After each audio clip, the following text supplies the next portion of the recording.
స్వదేశస్తులు విదేశాలలో దేశ ప్రతిష్టను దెబ్బతీసేవారు దేశద్రోహులేనని భారతీయ జనతా పార్టీ ఆంధ్రప్రదేశ్ రాష్ట్ర కార్యవర్గ సభ్యులు నగరూరు రాఘవేంద్ర తెలిపారు. స్వదేశీ నేత ప్రతిపక్ష నాయకుడు రాహుల్ గాంధీ ఇటు భారతదేశంలో సార్వత్రిక ఎన్నికలు స్వేచ్ఛగా జరగలేదని లోక్సభలో వివాదాస్పద వ్యాఖ్యలు చేయడమే కాక అటు అమెరికాలో సిక్కులను ఆత్మగౌరవం కించపరిచేలాగా కేంద్ర ఎన్నికల సంఘంపై చిన్నచూపుతో మాట్లాడడం బాధాకరమని అన్నారు. మాటలు ఎంతో దురదృష్టకరమైన వాతావరణాన్ని సృష్టిస్తుంది.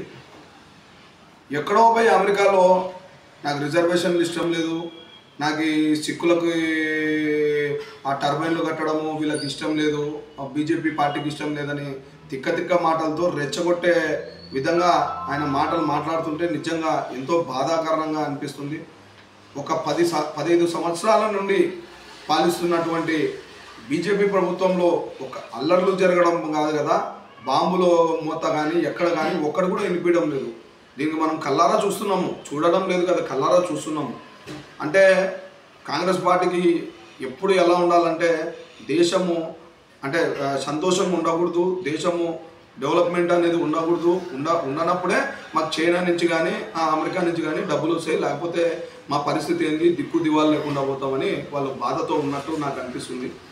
ఎవరన్నా అంత పరిగమాల మాటలు మాట్లాడతారా? హిందుత్వం అంటే ఇది, పొద్దున్న లేచిన నుంచి హిందుత్వం మీద మాట్లాడడము, పొద్దున్న లేచిన నుంచి సిక్కుల గురించి మాట్లాడడము, పొద్దున్న లేచిన నుంచి అక్కడ మరి రైతులకి అన్ని విధాల ఆదుకుంటున్న ప్రభుత్వాన్ని బీజేపీని కాదని చెప్పి వాళ్ళని రెచ్చగొట్టే ప్రయత్నం చేసి 24 గంటల అల్లర్లకి రెడీ చేయడము, ఇలాంటి ప్రభుత్వాలు అసలు వీళ్ళని రాహుల్ గాంధీని ఎట్లా ఎంటర్టైన్ చేస్తున్నారో ఆ కాంగ్రెస్ పార్టీ అనేది ఎట్టుందో ఇంతవరకు మాకు అర్థం కావడం లేదు. ఎప్పుడన్నా ఏ రోజన్నా నరేంద్ర మోడీ గారు కానీ బీజేపీ నుంచి కానీ మాకు ముస్లింలు మాకు క్రిస్టియన్లు అనే మాటలు ఎక్కడన్నా మాట్లాడినాడా? మాట్లాడలేదు కదా. ఎప్పుడు మాట్లాడేది ఏం మాట్లాడుతున్నాడు?